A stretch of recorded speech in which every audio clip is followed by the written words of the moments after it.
Located in the heart of East Africa, Tanzania is known for its breathtaking landscapes, vibrant cultures, and rich history. From the majestic Serengeti plains to the snow-capped peaks of Mount Kilimanjaro, this East African gem is a paradise for adventurers and nature enthusiasts alike. Its people, diverse and resilient, weave a tapestry of traditions and stories that captivate the imagination. But amidst the beauty and allure lies a sobering reality. Tanzania grapples with its own demons, both past and present. From being once dubbed the slave capital of the world to confronting modern-day challenges like poverty and kidnappings, Tanzania's journey is one of contrasts and complexities. Join us as we explore Tanzania, a land where beauty and struggle intertwine, where the echoes of the past mingle with the aspirations for a brighter future. In Tanzania, witchcraft beliefs have deep roots and continue to influence social dynamics in significant ways. It's like a story that blends tradition, fear, and cultural norms into a complex narrative. Imagine living in a place where people still believe in mysterious powers, where whispers of spells and enchantments hang in the air like a thick fog. That's a bit of what it's like in Tanzania, where witchcraft isn't just a superstition, it's a part of everyday life for many. Now, let's dive into why witchcraft is such a big deal there. Tanzania's Witchcraft Act of 2002 tries to put some rules around it. It defines witchcraft in all its forms, from sorcery to enchantment, and it lays down the law for those caught practicing it with harmful intent. 7 years in the slammer or more, not exactly a walk in the park. But here's the thing, despite the law, witchcraft accusations still fly around like bats in the night, and it's not just harmless gossip. Accusations can lead to serious consequences, like social ostracism, getting kicked out of communities, or worse, violence and even murder. Kids in Tanzania have it especially rough. Witchcraft accusations often target them, adding to an already bleak landscape of violence, sexual, physical, emotional, you name it. It's heartbreaking stuff that nobody should have to deal with, let alone innocent children. Kidnappings in Tanzania are indeed a distressing issue that has captured significant attention in recent years. Take a look at the past few years, and you'll find a troubling trend. Scores of people have fallen victim to kidnappings in Tanzania, with some unfortunate souls never being found to this day. One of the most widely publicized cases involved Mohammed Dewji, a billionaire businessman who was held captive for about 8 days before being found alive, thankfully. Now let's talk numbers. Between 2011 and 2015, Tanzania's kidnapping rate hovered around 0 cases per 100,000 population, which might seem relatively low at first glance. However, it's crucial to understand that the definition of kidnapping and its reporting frequency can differ from one country to another, making it challenging to compare statistics accurately. So why do kidnappings happen? Well, in less developed countries like Tanzania, many abductions stem from political or economic motives. Some are even carried out by insurgents as acts of terrorism aimed at drawing attention to their cause or extorting the government. It's a grim reality that reflects the complex socio-political landscape of the region.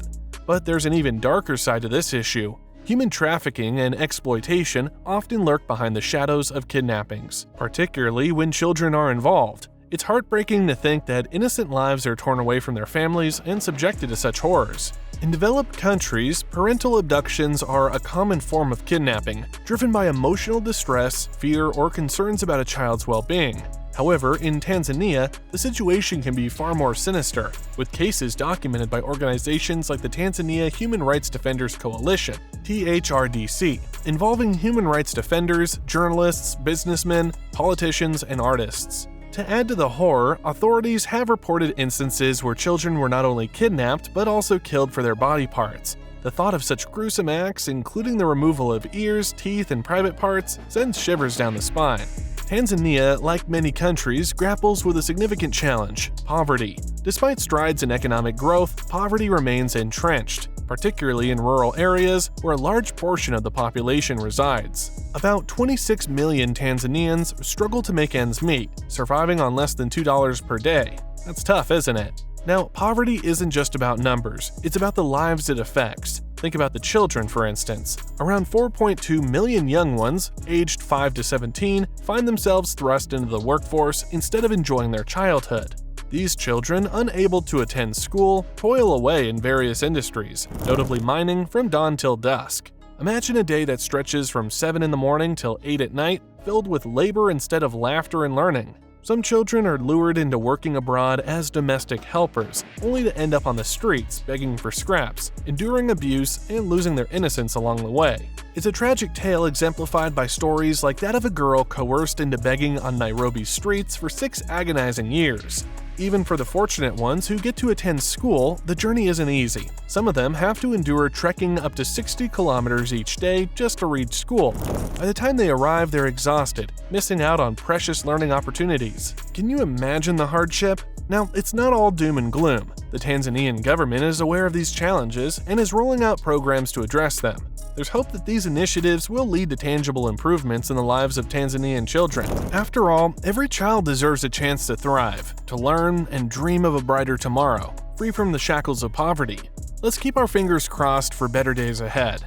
Now, the dark sides of Tanzania are not restricted to its modern-day troubles. Its history also bears marks of some of these dark sides. First is the Maji Rebellion. The Maji Rebellion stands as a poignant chapter in Tanzania's history, shedding light on the darker sides of colonial rule and the resilience of its people. It happened in the early 1900s in German East Africa, modern-day Tanzania. The Germans, after the scramble for Africa, set up shop in German East Africa, but their policies were a tough pill for the locals to swallow. Imagine being hit on the head with taxes out of the blue in 1898, forced labor gigs for road construction, and being nudged into growing cotton instead of your usual crops. It's like a pressure cooker ready to blow, right?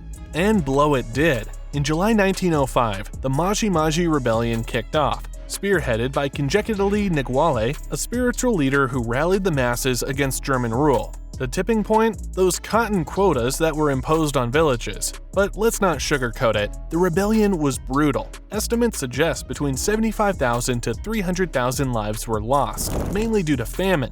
The odds were stacked against the locals, facing off against the well-armed German forces. Despite the valiant effort, the rebellion didn't boot out the Germans. However, it left its mark. See, even in the face of defeat, the Maji Rebellion showcased the grit and unity of the Tanzanian people. Plus, it's one of the biggest anti-colonial uprisings in Africa, uniting folks from different backgrounds against a common oppressor.